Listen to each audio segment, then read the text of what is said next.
She's gone, but not everything is. This blouse, what remains, is her love. Sometimes it's really hard to say where a person ends and the memory begins. She's not in my house anymore. She's not calling me. I cannot call her. If I call her, the line is dead or occupied by a different person. She's not making tea in the kitchen or coffee. With that laugh, I swear I can still hear. But she's in this blouse. It's the one with the tiny black polka dots on white. The one she wore on good Sundays, the moments she wanted to feel like herself. Not dressed up, but not dressed down either. The scent has faded. But whenever I think back, I can still smell her even though the scent is not there anymore. Cinnamon and soap and old paper and lavender sachets. That warm scent that lives somewhere between memory and skin. I didn't wear it right away. I couldn't. For a long time, I just had to let it hang, open, waiting.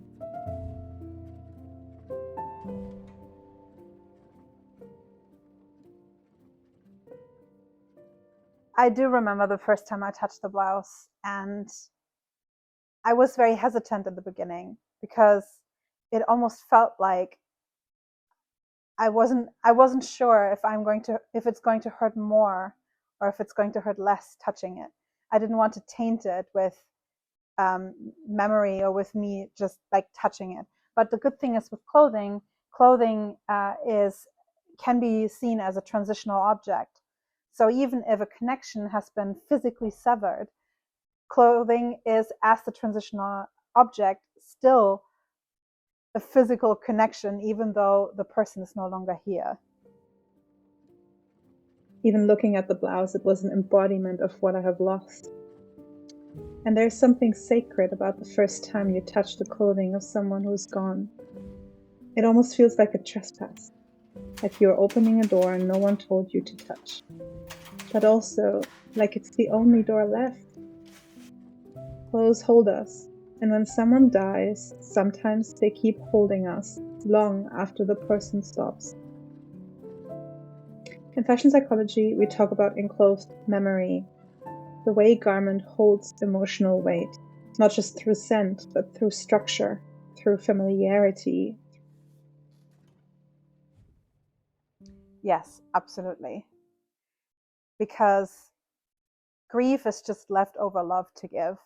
And even if the person is no longer here, you have a sensory reminder in clothing, in jewelry, and everything that's passed on. And it can feel you way more connected with that person. So it's a transitional object. It's helping you to actually stay connected to that person. And grief is just a beautiful thing, right? In the end, it is painful, of course, but loss is just the love left over to give without a vessel to pour it into. So whenever we're like losing a person, our heart splits open and we're psychologically be able to love more. So when it comes down to loss, I don't want to ever feel the loss of the feeling of loss, because even if it's sometimes still painful, when I wear the blouse and when I'm still around, like I have her still around. So yeah, loss is just leftover love to give. It's why we keep the sweaters, the shirts, the scarves. Not because we wear them necessarily, but because they still wear the shape of someone we love. And I think that's why I kept this one, because it remembered her better than I could. The first time I put it on, it didn't quite fit right. I mean, her body looks different than mine does, right? The sleeves slightly bunched and I'm in a bigger body than she was. The collar was too tight for me, but I didn't care. It wasn't about how it looked. It was about how it held me. When grief was loud, I couldn't stand sound. When grief was quiet, I couldn't stand silence.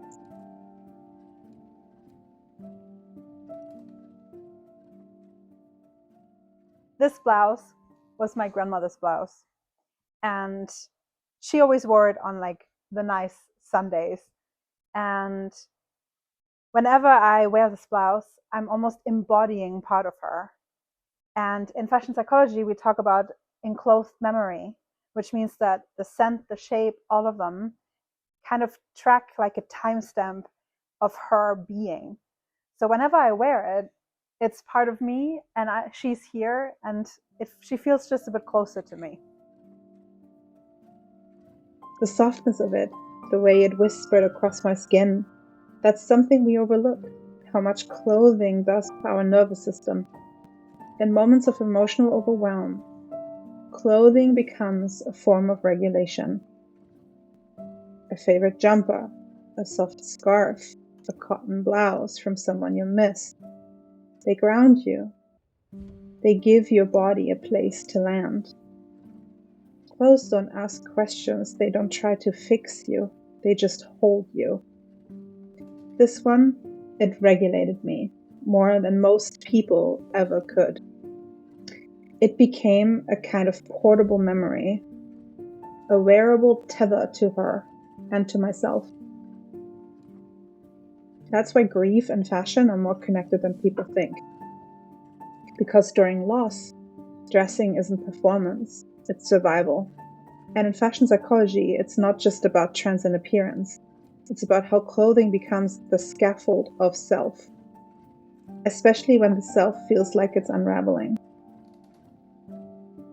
Whenever I wore this blouse, I wasn't just putting something on, I was putting something back in place. And maybe I was putting myself back together too. She's still gone. That hasn't changed. But this blouse, it no longer lives in the back of the wardrobe. I hang it carefully now, not like a shrine, more like a thread I can touch when I need to feel tethered. I do wear it quite often now, but I do also let it breathe. I open the closet and I let the light hit it. And sometimes I smile at it, sometimes I cry. Love doesn't disappear when someone dies. It just becomes something else. It becomes care and memory and ritual. This blouse became the place where my love could still go, when everything else was too much, when I couldn't talk about her, when I couldn't explain why the grief hit harder some days than others. The fabric knew. That's what fashion psychology tells us too. That clothing is not neutral. It carries scent, sound, emotion, safety. It is one of the most intimate tools we have to support our mental health. Not through how we look, but through how we feel. Grief is not just something that ends. It becomes part of us, like the lining of a jacket, not always visible, but always close to the skin. And the clothes we hold on to, they don't just fill space, they hold space. Death and loss doesn't mean leaving. It just means someone is folding into the part of your life that memory keeps warm. This blouse, what remains, is her love and mine.